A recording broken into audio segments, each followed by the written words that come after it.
தவநாள் 29. மோக பாவம். அது என்ன மோக பாவம்?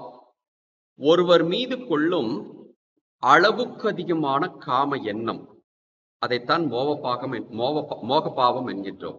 அல்லது ஒரு குறிப்பிட்ட நபர் மீது உள்ள தீராத பிடிப்பைத்தான் மோக பாவம் என்று சொல்கின்றோம். இந்த மோக பாவத்தினால் என்ன விளைகின்றது? இந்த மோக பாவம் ஒருவருடைய அறிவு தெளிவை மழுங்கடித்து அறிவாற்றலோடு சிந்திப்பதை அப்படியே நிறுத்திவிடுகின்றது. போதைப் பொருள் இல்லாமலேயே ஒரு போதை உணர்வை மனதிற்குள் ஏற்றி விடுவதுதான் இந்த மோகப்பாவம். இதனால் என்ன விளைகிறது என்று பார்த்தோம் என்றால், பலகீனமானவர் பாதிக்கப்படுகின்றார். மோகப்பாவத்தில் பலமாக இருப்பவர் பாதிக்கப்படுபவர் மேல் தன் ஆதிக்கத்தை செலுத்துகின்றார். இதுதான் மோகப்பாவத்தின் விளைவு. இதை மனதில் வைத்துக் கொண்டு இன்றைய முதல் வாசகத்திற்கு சென்று பார்த்தால், தானியேல் நூலில் காண்கின்றோம். அங்கு சூசன்னா என்ற ஒரு பத்தினி பெண்மணியையும் அவருக்கு எதிராக மோகப்பாவம் கொண்டிருந்த 2 வயதான நீதிபதிகளையும் காண்கின்றோம்.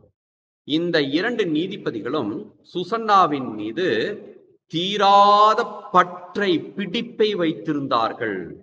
அந்த பெண் மீது அளவுக்கு அதிகமான இச்சையை கொண்டிருந்தார்கள் என்பதை தெளிவாக, வெளிப்படையாக வாசகம் எடுத்து சொல்கின்றது. இதனால் பாதிக்கப்பட்டவர் யார்? சூசன்னா. பலகீனமாக இருந்த சூசன்னா பாதிக்கப்பட்டார்.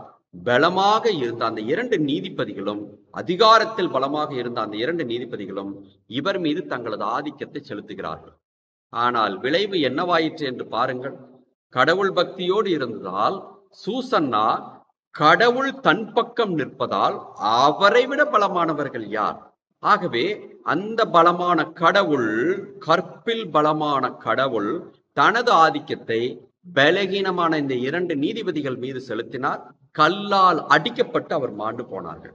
அன்பார்ந்தவர்களே, மோகப்பாவம் என்பது 10 கட்டளைகளிலேயே குறிப்பிடப்பட்டிருக்கக்கூடிய ஒரு பாவம். மோகப்பாவம் செய்யாதிருப்பாயாக என்று சொல்லப்பட்டுள்ளது. அது மட்டுமல்ல, தலையான 7 பாவங்களிலும் இந்த பாவம் ஒரு பாவம். ஆகவே இந்த 29வது நாளில் மோக பாவம் செய்திருந்தால் அதற்காக பாவ மன்னிப்பு கேட்டு பாவ மன்னிப்பை பெற்றுக்கொள்வோம்.